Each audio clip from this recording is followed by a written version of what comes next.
یہ واقعہ بھی ضمنی طور پہ آیا تو سمجھ لیجیے حضرت عمر ایک مرتبہ اپنے بیٹے کے ساتھ فجر کی نماز پڑھ کے جا رہے ہیں، تو عبداللہ ابن عمر چھوٹے تھے، ابھی ہے تو فقیہ تھے، کم عمری میں بھی، آپ کو پتہ ہے حضرت عمر نے ان کو کہا تھا کاش تو جواب دے دیتا تو میرا سر فخر سے بلند ہو جاتا اگر تجھے پتا تھا، لمبا چوڑا وہ کھجور کے تنے کا جو واقعہ۔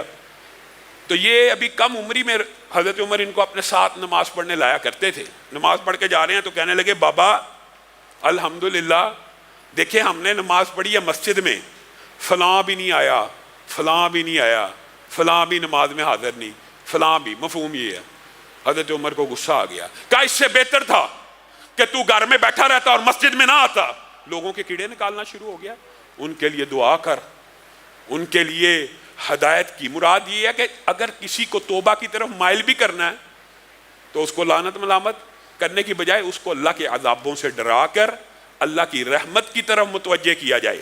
اور پھر ایک بات جو آج کے حالات کے اوپر بڑی زیادہ منطبق ہے، لوگ وظائف پوچھتے ہیں، انشاءاللہ ذکر کے باب میں وظائف بھی آپ کے سامنے رکھیں گے، لیکن وظائف پوچھتے ہیں یہ مشکل آ گئی ہے، مصیبت آ گئی ہے، غم کا شکار ہیں، پریشانی کا شکار ہیں۔ آج کل یہی سوال ہے نا، اولاد نہیں ہے، مال کی قلت ہے، کھیتی باڑی نہیں چل رہی، یعنی کاروبار نہیں چل رہا۔ بنیادی طور پر یہ ساری کی ساری جتنی معاشرے کی بیماریاں ہیں وہ ایک توبہ اور استغفار کے وظیفے کے اندر پوشیدہ ہے۔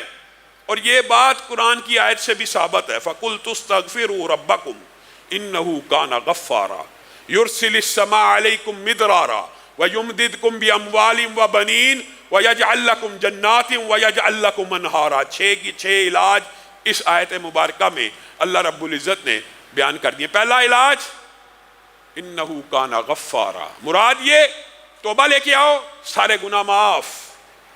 سارے گناہ جب معاف ہو جائیں گے تو پھر اللہ تعالیٰ آسمان سے بارشوں کو بھی نازل کرے گا، بیٹے بھی دے گا، مال بھی دے گا، گھر بھی بنائے گا، اس میں باغات بھی بنائے گا، اس میں نہریں بھی روا ہو جائیں گی، رزق حلال بھی فراہ مل جائے گا۔ حسن بصری کے پاس ایک بندہ آ گیا، آ کے کہنے لگا اولاد کوئی نہیں ہے۔ حسن بصری نے کہا استغفر اللہ پڑھا کر، استغفار کیا کر، اللہ سے توبہ کیا کر، اللہ سے معافی مانگا کر۔ دوسرا آ گیا رزق نہیں ہے، حسن بصری نے کہا استغفار کیا کر۔ تیسرا آ گیا کھیتیوں میں بارش نہیں ہوتی، کھیتیاں بارش نہیں برساتی، اس کو بھی یہی کہا۔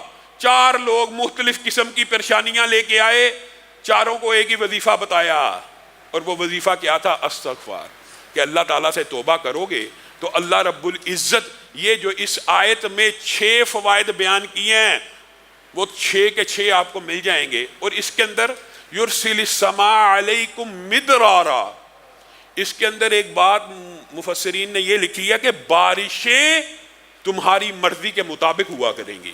تمہاری مرضی کے مطابق؟ ہاں، استغفر اللہ کرو، جب کھیتیوں کو بارشوں کی ضرورت ہوگی بارش ہو جایا کرے گی۔ استغفار کرو، وما کان اللہ معذبہم وہم یستغفرون، حتیٰ کہ حضرت علی نے یہاں پہ ایک بڑا عجیب نکتہ بیان کیا کہ 2 چیزیں ہیں جو امت مسلمہ کو عذاب سے بچاتی ہیں، ایک کو اللہ نے اٹھا لیا، اور وہ کون ہے؟ حضرت محمد رسول اللہ۔ جب تک وہ تھے امت محمدیہ پہ عذاب نہیں تھا آ سکتا۔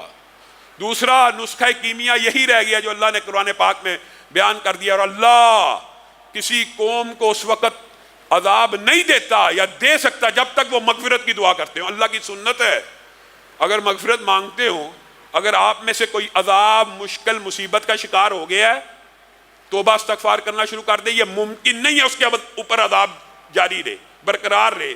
اور اس کی تائید عبداللہ ابن عباس کی حدیث بھی کرتی ہے۔ امام البانی نے اس حدیث کو ضعیف لکھا، لیکن ان کے جواب میں احمد شاکر نے جو ضعف انہوں نے بیان کیا اس کو دور کیا، پورے کا پورا ایک انہوں نے اس کے اوپر پمفلٹ لکھا ہے۔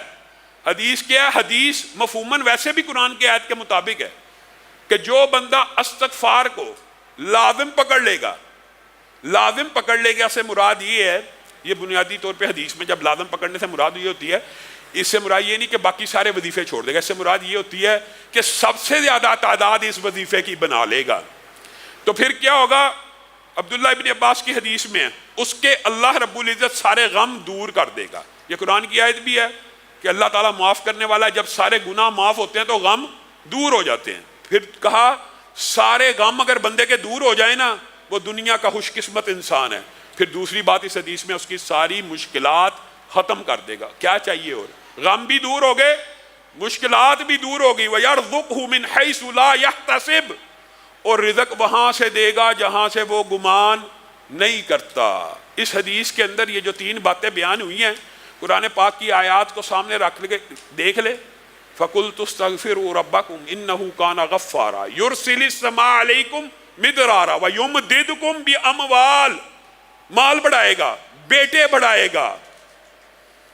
اور یہاں پہ مال اور بیٹوں کے بعد پھر اللہ تعالیٰ نے جو انہار کا ذکر کیا ہے، جو باغات کا ذکر کیا ہے، بنیادی طور پہ یہ کنایا بھی ہے کس کی طرف؟ رہائش گاہیں بھی دے گا۔ رہائش گاہیں دے گا تو باغ ملیں گے نا، رہائش گاہیں دے گا تو باغ ملیں گے۔ اور پھر صرف رہائش گاہیں اور باغ نہیں ملیں گے، اللہ تعالیٰ ان کو ڈیکوریٹ بھی ایسے کرے گا کہ ان کے اندر چشمے بہتے ہوں گے۔ مراد یہ جو لگژری لائف اگر تم دنیا میں بھی گزارنا چاہتے ہو تو آؤ، توبہ کرو، استغفار کو لازم پکڑو، اللہ تعالیٰ یہ تمہاری ساری جمی خواہشات کو اسی دنیا میں پورا کر کے تمہاری آنکھوں کے سامنے دکھا دے گا۔ پھر بھی میں اور آپ اگر استغفار کی طرف نہیں آتے تو ہم مجرم ہیں۔ رسول اللہ صلی اللہ علیہ وسلم ایک نشست میں 70 مرتبہ استغفار کر لیا کرتے تھے۔ آپ رسول اللہ صلی اللہ علیہ وسلم کو کیا ضرورت تھی استغفار کی؟ آپ اپنے درجات کو بلند کرنے کے